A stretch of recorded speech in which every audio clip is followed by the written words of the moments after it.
Sahabat Fresh Juice dimanapun Anda berada, saya Yofi dan Natasha. Sesaat lagi kita akan mendengarkan renungan Fresh Juice Sabtu 29 Agustus 2026 yang akan dibawakan oleh Romo Adrianus Tobing dari Sibolga. Selamat mendengarkan.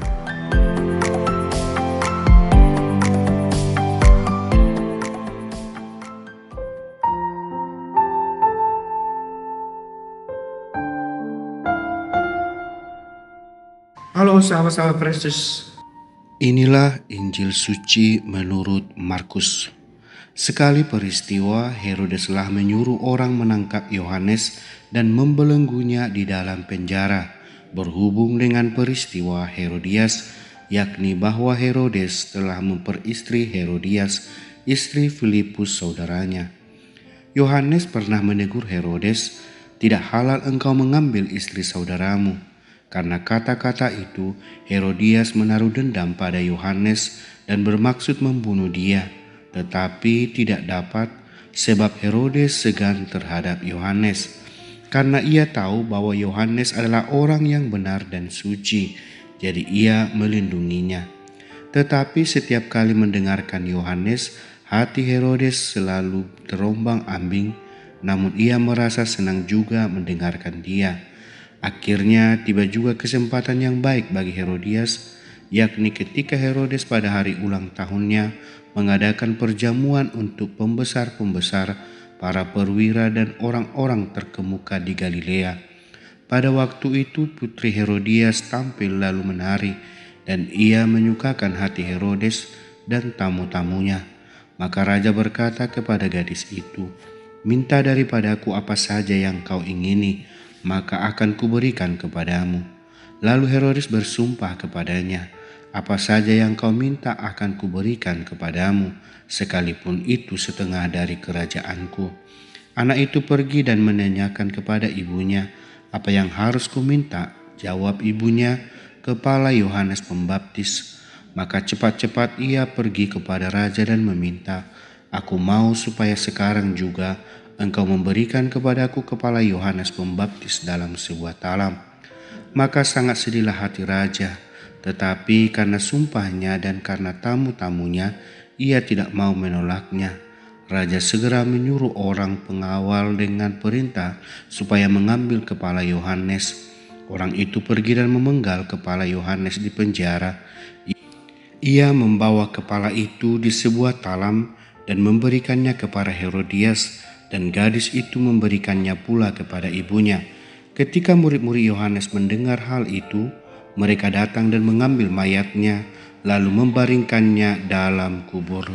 Demikianlah sabda Tuhan. Sahabat-sahabat Precious yang terkasih, jumpa lagi dengan saya Romo Adrian Tobing dari Keuskupan Sibolga. Salam Fresh Juice. Sahabat-sahabat Precious yang terkasih, hari ini Gereja Semesta merayakan peringatan wajib wafatnya Yohanes Pembaptis. Yohanes Pembaptis adalah gambaran seorang manusia yang seluruh hidupnya telah ditaklukkan oleh cipta Allah. Ia tidak hidup untuk mencari kenyamanan, pujian, atau penerimaan manusia. Justru ia hidup untuk kebenaran karena ia terlebih dahulu mengalami bahwa dirinya dicintai dan dipanggil oleh Allah. Sahabat-sahabat Kristus yang terkasih, panggilan Yohanes menunjukkan bahwa rahmat Allah selalu mendahului keberanian manusia. Allah terlebih dahulu memanggil, menyertai dan menguatkan. Manusia kemudian menjawab dengan iman dan kesetiaan. Karena itu keberanian Yohanes bukan berasal dari kekuatan dirinya sendiri, melainkan dari Allah yang hadir dalam kelemahannya. Sahabat-sahabat Kristus yang terkasih, kemartiran Yohanes mengingatkan kita bahwa kebenaran iman tidak dapat ditukar dengan kepentingan duniawi. Kristus adalah kebenaran yang harus diwartakan, sekalipun kesetiaan kepadanya membawa penderitaan. Martir bukan sekedar orang yang mati demi iman, tetapi orang yang menyerahkan seluruh hidupnya kepada Kristus sampai kematian, menjadi kesaksian terakhir bahwa cinta kepada Allah lebih berharga daripada hidup itu sendiri. Kadang-kadang kita pun mengalami saat ketika berbuat benar yang sangat terasa berat.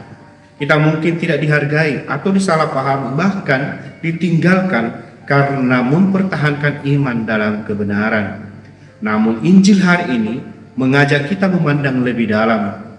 Jangan mengukur cinta Allah dari mudah atau sulitnya jalan yang kita lalui.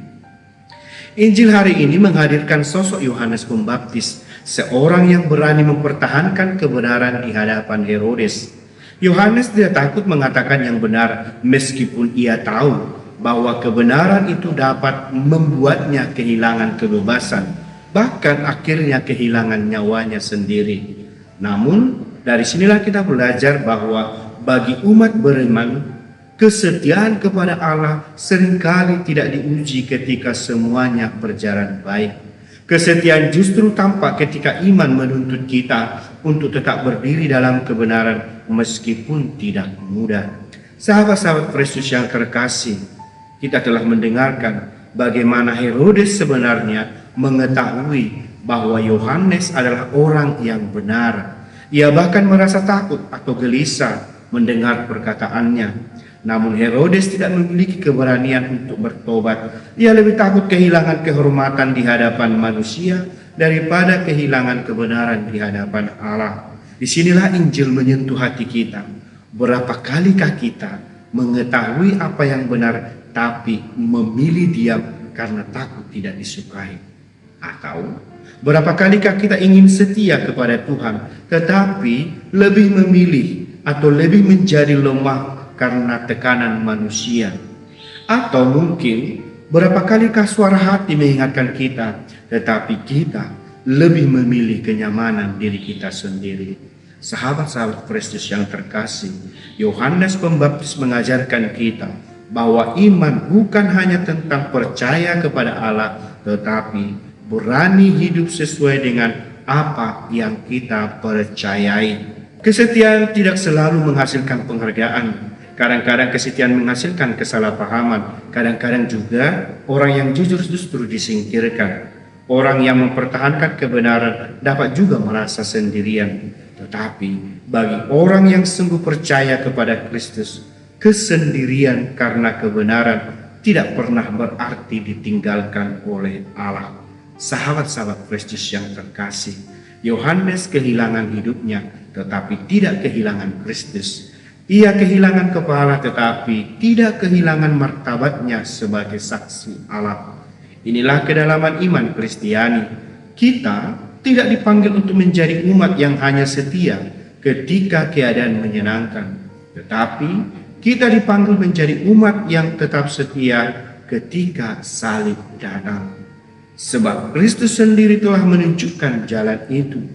Ia tidak meninggalkan salib ketika salib menjadi berat.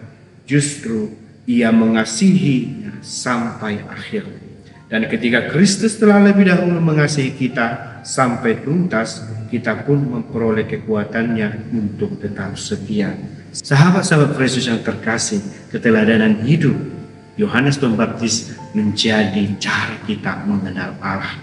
Bacaan hari ini mengingatkan kepada kita adalah saksi Allah yang nyata saat ini. Kita harus berani untuk menunjukkan kesetiaan kita akan cinta Allah.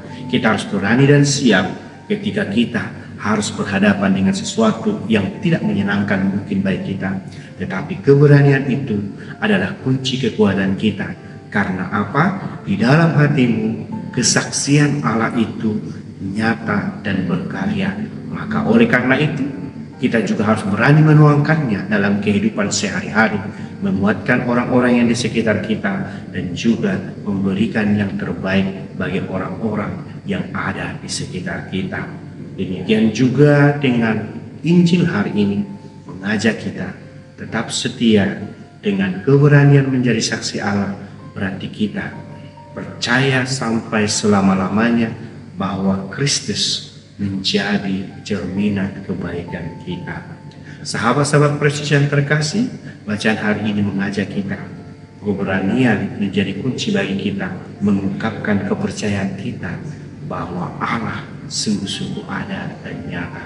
Keberanian menunjukkan kita bahwa kita tetap setia menjadi saksi kebenaran Allah, kendati pun situasi yang berbeda, entah menyakitkan ataupun menyenangkan, tapi keberanian itu menguatkan kita bahwa kita setia akan cinta Allah yang nyata.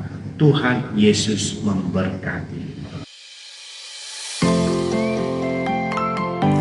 Sahabat Fresh Juice, kita baru saja mendengarkan Fresh Juice hari ini. Terima kasih kepada Romo Adrianus Tobing untuk renungannya. Sampai berjumpa kembali dalam Fresh Juice edisi selanjutnya. Salam Fresh Juice.